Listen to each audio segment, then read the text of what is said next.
Hello, I'm back.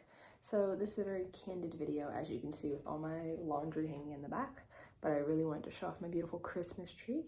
So it is December, finally, kind of the holiday time, but I decided randomly that I wanted to just make short little vlogs throughout all of December, and so it'll just be pieces of my day, what goes on, what I'm doing, and maybe some talking thrown in there. I've already filmed for this past week, so this is just me making an intro here. But basically I quit my job, and which I'm so happy about. I quit my job, and so now I'm relaxing for a bit, trying to get my life together, and we will be moving soon out of China.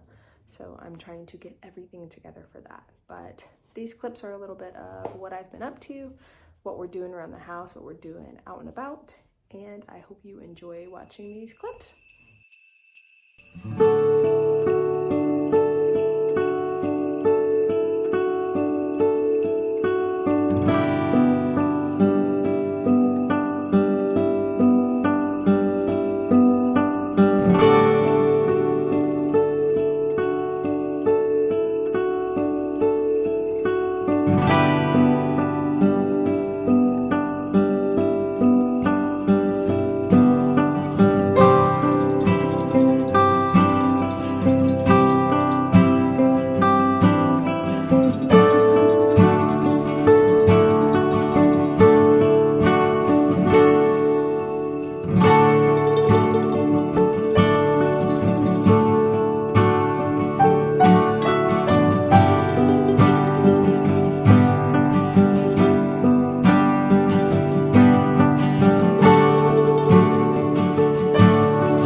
Okay, so let's do a reading wrap up for the month of November.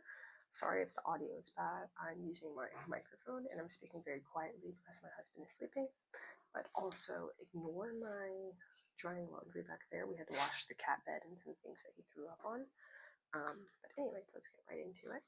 So I have my little reading journal here, my boring plain reading journal. And this is how I track all of the books, but these are my books that I've started. I think I started this in July. So these are the books since July, but as of November, I finished my 58th book this year. So I just write down my book here. I write down the name of the book, the author, a rating out of 5 stars, and if I would recommend the book. And then afterwards, I just kind of write my thoughts, So I read 8 books this month. I read them all on my Kindle. I did not read any physical books, unfortunately, but I will be trying to read more physical books coming up this month in December. This was a really good reading month for me, actually, and we'll get into that later as I do the reviews. So my first read this month was Jar of Hearts by Jennifer Hillier, which I gave 4 stars, and I said that I would recommend. This book is about friends in high school. One popular girl, she ends up disappearing or going missing, and then her friend, I think like 14 years later, is arrested for it. And it just goes on to show what happened that day, what happened leading up to that day that she disappeared, and then what happens later in the future, as well as some more really crazy things. There were a lot of plot twists. This was my first actual, real thriller that I've read, and I really enjoyed it. It kind of felt like watching a true crime video, but just reading it. And by the end of this book, I hated basically every character. I had no character that I really liked because everyone does something to piss you off. But that was my first read of November.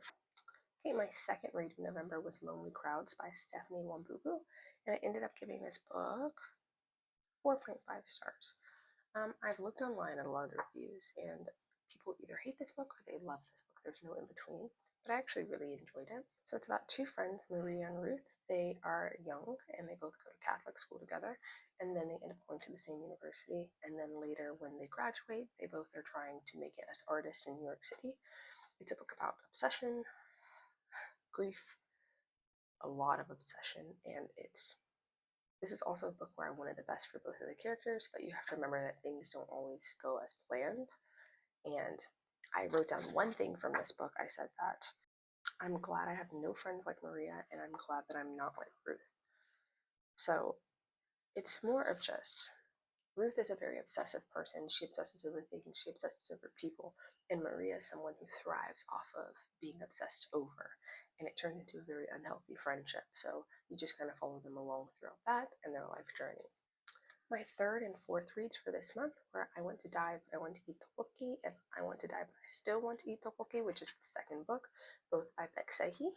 The first book I gave 2.75 stars, and the second book I gave 3 stars. This is because I think I expected too much from the book. It was very hyped up because I think the cute cover design, the unique and kind of funny name of the book. So I think I expected a lot more. It was very popular. This could also be my fault just because I like to go into books blind and I don't necessarily read what they're about before. But the book was essentially just transcripts of her therapy sessions.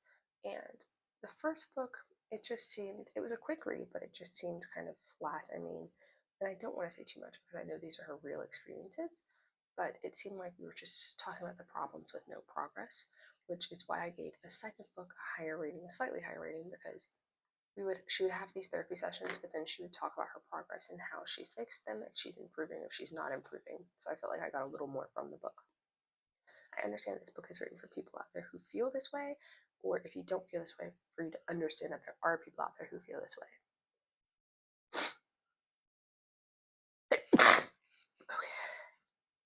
Anyways, I decided that I would not recommend this book to anyone. I would recommend it to specific people, but not to everyone. Overall, it was very interesting to read, and I'm glad that I did pick it up to at least give it a chance. Okay, the fifth book that I read this month was If We Were Villains by Emil Rio. This book I ended up giving 5 stars, and I said that I would recommend it.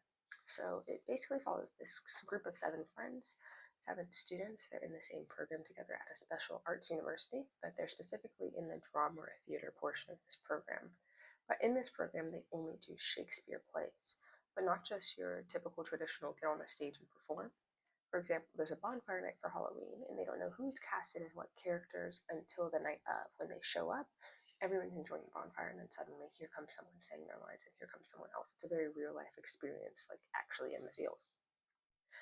So these friends, something tragic happens within their friend group, and then it just kind of follows the friends afterwards, during and afterwards, to see what goes wrong and what happens with this friend group and where they end up.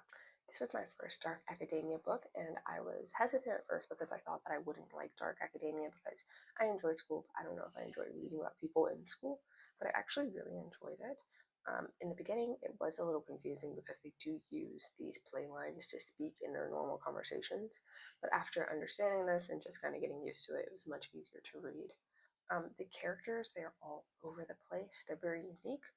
It's a very tough school, and they're all fighting for the same goal, so they're kind of friends, but they're always at each other's necks at the same time. But I can't say much more without spoiling it, so I would just say go ahead and read this book because it was that good that I gave it 5 stars, and I'll always be thinking about this book.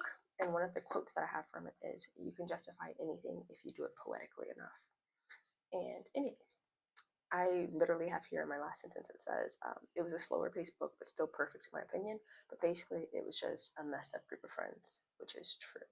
Okay, the next book that I read in the month of November was Lie With Me by Philippe Besson. And this one was also a 5-star book, and I said that I would recommend it. For this book, we meet this character, and he is at a hotel, and he is doing an interview, but then he sees someone who reminds him of someone from his past, and he goes to talk to this person. And when he talks to this person, it allows him to reminisce on these memories that he had in school of, of a relationship that he had with a friend named Thomas. And it goes on to show that relationship, but then the future and what happens thereafter. And the stranger that he essentially meets in the hotel ends up meeting him again to give him even more news. And it's just one of those books that's it's very open, like it's very like the author really put himself onto the page, and you can really tell by reading it. But it's also one of those books that ends, and it's heartbreaking. It makes your heart actually hurt, but it has the same kind of vibe as Call Me by Your Name, or at least that's what it reminded me of when I was reading it. And it's just a really good read. It makes you think a lot, and it really makes you sit with your emotions, kind of. And just know that by those last few pages, you may or may not be crying. But I did give this one 5 stars, and I said that I would recommend it to people. I have one quote from this book I wrote: "In the end, love was only possible because he saw me not as who I was, but as the person I would become." Book number 7 that I read was Daisy Hates by Jessa Hastings, and I gave this book 4 stars. I'm going to be honest, this book is not well written. I don't think any of the books in this so far that I've read in this series are well written, but it's just the drama. They're fun reads, and it doesn't hurt to have a fun read every once in a while when it's not really making my brain work. So it was a fun read. It's drama filled. It's messy. Basically, you have Daisy Hates. She's the younger sister of a gang lord in the UK, and it just follows her and her life and her situation, all the drama that she has, all the situations she's in. But of course, there are also 2 love interests who are always in and out of her life. And I just want to say at first, I didn't really enjoy Daisy because I think I was so hooked onto Magnolia because I really liked her from the first book. But after reading a bit, I really enjoyed Daisy, actually. And poor Christian, he keeps getting kicked while he's already knocked down, and he cannot catch a break. Hopefully later on he can, but we will see. But yeah, I'm very excited for the 3rd book, which is set in New York City. And it goes back to Magnolia, so we're going to see how that goes. But I do give that one 4 stars just because it's messy, it's fun. It's literally like watching reality TV in a book. And then my final read for this month was Heart the Lover by Lily King, which I gave 5 stars. This one hurt. It hurt. And I'm not a person who physically cries over books, but this one I was in my bed crying over this book, which is part of the reason why I got 5 stars. But it follows 3 friends in university, and it follows their relationships throughout university, and then we meet with these characters again after they're married with kids, and they all have to reconnect, but not under the best circumstances. And this book deals with first loves, heartbreak, grief, ambition, everything. It touches on everything, and it really is well written. It's my first Lily King book, but after reading this, I definitely want to pick up her other books. Yeah, this book just kind of hurt. It was really good though. And yeah, I was in my bed crying, so just know that it was a little heart-wrenching. Those are the 8 books that I read this month. You can see it was a really good reading month because even when I look here at my book log here, my reading log here, I have had no 5-star books until this month, and then I've had 3 this month, which were If We're Villains, Lie With Me, and Heart the Lover. So also, since I read all of these on my Kindle, and those 3 were 5 stars, I do want to invest in the physical copies of those books, which I probably will pick up on my vacation later on this. Yeah, I might pick up on my vacation later on this month, or I might just go ahead and order them now. Who knows if I can find them on Taobao. But that was my quick reading wrap up for the month of November. Hopefully December, I have a lot planned, like a lot of reading planned, but also I have a lot of things that I have to do in my life planned. Hopefully I can get through these books, and then I will update you guys at the end of the month, either with a December wrap up or with a whole wrap up for the whole entire year of 2025. But anyways, that's all, and enjoy the rest of the video. I've been using all of my perler beads to make things, and now I made a luggage tag. This says "Don't touch my bag." And I'm making something else, and we'll see when I'm done. And this is the finished product. Hey guys, so we're going to the movies. We're going to see Zootopia 2, and we're running there because we're late.